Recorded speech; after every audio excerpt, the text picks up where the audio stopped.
Dahil marami ang curious kung paano natin binuhat ang motor at umabot na rin ito ng 5.6 kibyos, gagawa na rin natin ito ng tutorial. At sa mga nag-request na mag-Tagalog tayo, ito na po. Let's go!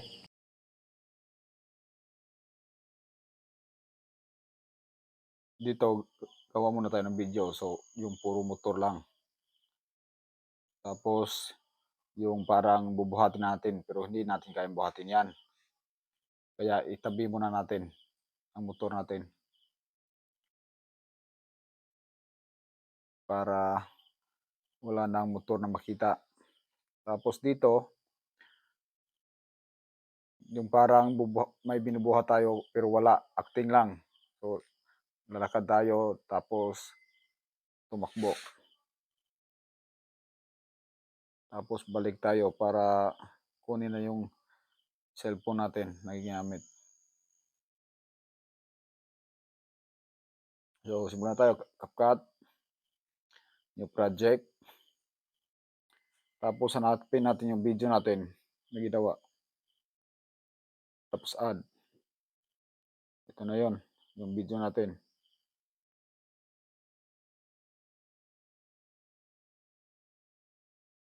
So dito,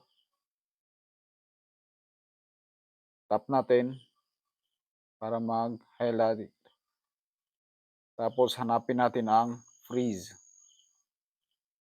Saan ba ang freeze? Tap. Tapos may picture na tayo.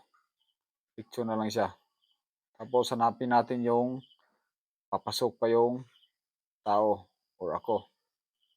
Tapos mag-tap, split, tapos delete natin yan kasi hindi natin kailangan. Tapos mag-split tayo yung parang buhatin natin. Diyan. Tap, split. Tapos hanapin natin yung wala na yung motor. Yung parang may binubuhat siya. So, itamin natin. Yan. Hanap. Pwede na yan. Split. Delete na yung hindi kasali. Tapos, mag-split tayo doon sa huling takbo niya. Huling takbo. Yan. Tap. Split. Delete na yan. Hindi na natin yan kailangan. Tapos, delete na rin natin yung CapCut kasi hindi yan pwedeng makita. Delete. Tap, delete. Tapos, aspect ratio, 9.16 kasi pang reels na lang to. Tapos, check. Tapos, resolution, 1080, frame rate, 30, code rate, high.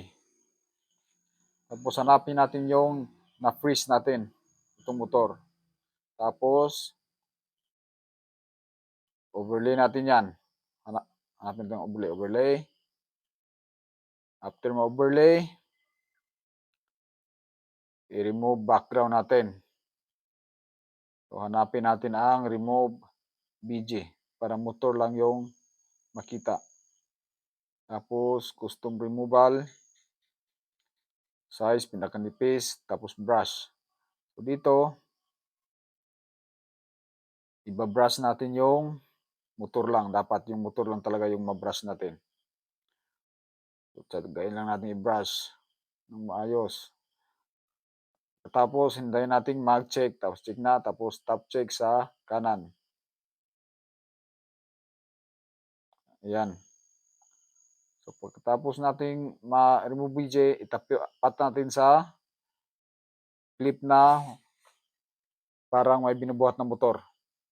So, yung walang motor na makita pero ang tao nag-acting na may binubuhat ng motor. So, ito na yun. So, dito maglalagay tayo ng keyframe. Yan ang keyframe. Kung natap natin yan, automatic may keyframe sa simula. Tapos drag natin, tapos isunod natin yung motor tapat sa kamay. drag pataas, tapos isunod sa kamay ang motor, drag pataas, isunod sa kamay ang motor. Ulit-ulit lang. Tapos yung pahakbang na siya, paliitin natin yung motor para makakatotohanan. Ganyan lang pa-adjust, palaki at ganyan din ang paliit. Sunod lang, hakbang, sunod, palitin ang motor, hakbang, pasunod, palitin ang motor. Hanggang sa pinakadulo ng video. So, try natin. Madali lang to. Ayun, okay na. Tapos, export na tayo. Di ba madali lang mga katagbok? Suntong lang. Tapos done. So, kung may natutunan kayo mga katagbok, pag-share naman para makita at matuto rin ang iba.